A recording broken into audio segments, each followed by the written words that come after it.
My wife cheated, and now she's trying to get the house in the divorce settlement. My world crumbled 6 months ago when I found out my wife, Emily, had been cheating on me. We've been married for 8 years, and I thought we had built a strong partnership.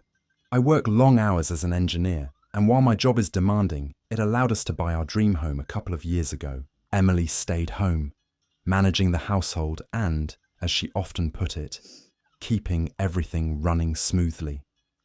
It started with small signs, a sudden change in her behavior, unexplained late-night outings, and an overall distance between us. I wanted to believe it was just stress or a rough patch in our marriage. But then I found a series of texts on her smartwatch that she'd forgotten to turn off before leaving it on the nightstand. The messages weren't vague or innocent.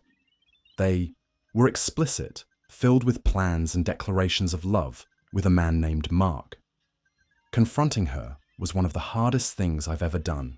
At first, she denied everything, but when I showed her the screenshots of the messages, her defenses crumbled.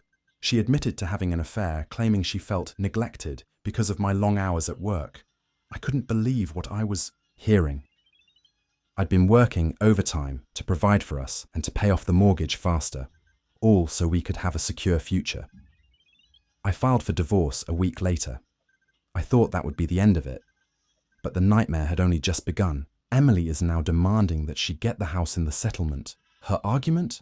She's the one who's emotionally attached to it because she spent more time there taking care of it. She even went as far as saying that since I was the one absent most of the time, she deserves to stay there as compensation.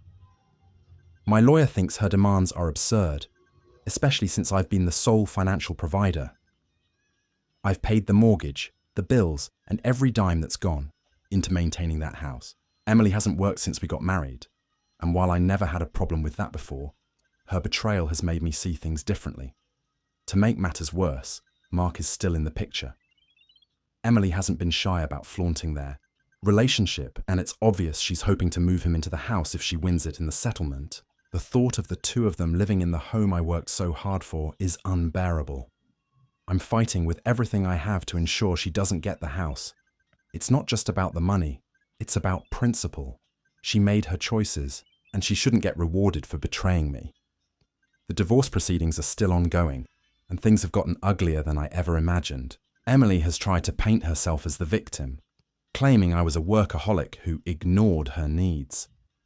But I've gathered all the evidence I can.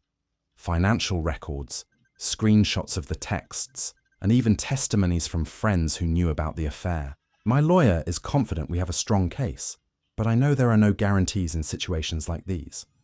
As much as I want to move on and leave this chapter behind, the thought of losing the house feels like losing a piece of myself.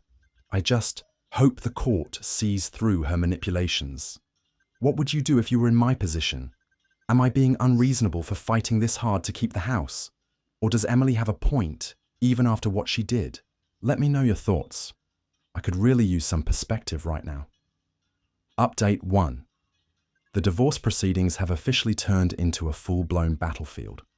Since my original post, Emily and her lawyer have ramped up their efforts to claim the house. They've shifted their argument, now saying that Emily's role as a homemaker contributed significantly to our life together, which entitles her to the property. Her lawyer even went as far as to suggest that my long hours at work were neglectful, which, according to them, made Emily's affair understandable. Hearing that was like a punch to the gut. They're essentially trying to justify her betrayal by blaming me for being too focused on providing for us. It's a twisted narrative, and while it infuriates me, I have to admit it's a clever tactic. My lawyer assured me that we'll counter this with cold, hard evidence, but it's exhausting to see the person you loved stoop so low. One of the key pieces of evidence we're relying on is financial documentation. I've provided records showing that I paid 100% of the mortgage, utilities, and other household expenses. Emily didn't contribute a dime, and while I initially had no problem with that, after all, we had agreed she would manage the home. It's clear now that her intentions were never as noble as I thought. Things got even more complicated last week. Emily subpoenaed my work records to prove that I was hardly ever home during our marriage. Her goal is to frame me as an absentee husband, who didn't value the marriage, which, according to her, forced her into the arms of Mark.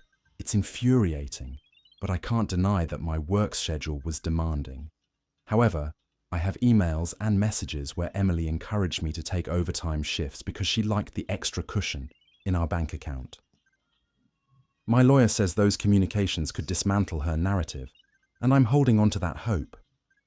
But the most shocking development: Emily had the audacity to submit photos of the house's interior, pointing out the decor and renovations she personally chose, claiming this proves her emotional connection to the property. She's trying to paint a picture of herself as the heart of the home, while portraying me as nothing more than a paycheck. On a personal level, this fight is taking a toll. I've started therapy to deal with the emotional aftermath of the betrayal and the stress of the divorce. My therapist suggested I focus on the future and not let the past consume me, but that's easier said than done when you're stuck in a legal battle with someone who's weaponizing your shared history. The most gut-wrenching moment came last weekend when a mutual friend told me that Emily and Mark are already planning to move in together if she wins the house. The friend even showed me screenshots of a conversation where Emily joked about how Mark can't wait to kick out the boring engineer and make this place ours. That fueled my resolve even more. There's no way I'm letting her and Mark take what I've worked so hard for. The next court date is in 2 weeks, and my lawyer has advised me to prepare for a long fight. We're going to present everything: the financial records, the messages, the blatant flaunting of her affair, to prove that she doesn't deserve the house. I'll admit, part of me wonders if this fight is even worth it. But then I remember the sacrifices I made to buy this home and how Emily betrayed not just me, but the life we built together. I refuse to let her walk away with everything while I'm left to pick up the pieces. Update 2. The past 2 weeks have been some of the most intense and emotionally draining days of my life. The first court hearing for the divorce settlement finally happened, and it was nothing short of a roller coaster. Emily and her lawyer came prepared to throw everything they had at me, but luckily, so did my legal team. The hearing began with Emily's lawyer reiterating their claim that Emily deserved the house because she had been the primary homemaker and had created a loving environment within it. They even brought in a few mutual friends as witnesses, who testified about how dedicated Emily was to making our house a home. It felt like a well-orchestrated performance, and while I expected this, hearing people I considered friends speak against me was heartbreaking. Emily's lawyer also leaned heavily into the argument that I was emotionally unavailable during the marriage. They presented a timeline of my work schedule, painting me as a neglectful husband who prioritized his job over his marriage. Emily even broke down crying on the stand, claiming that she felt abandoned and invisible in our relationship. But here's where the tide started to turn. My lawyer countered by presenting text messages and emails where Emily explicitly encouraged me to take on extra shifts at work, praising me for my dedication, and even suggesting we use the extra money for vacations and home improvements. The court visibly took note of the contradiction, and Emily's tearful act began to lose its impact. Then came the financial records. My lawyer laid everything out in painstaking detail. Every mortgage payment, every utility bill, every grocery run, each one paid by me. Emily's contribution?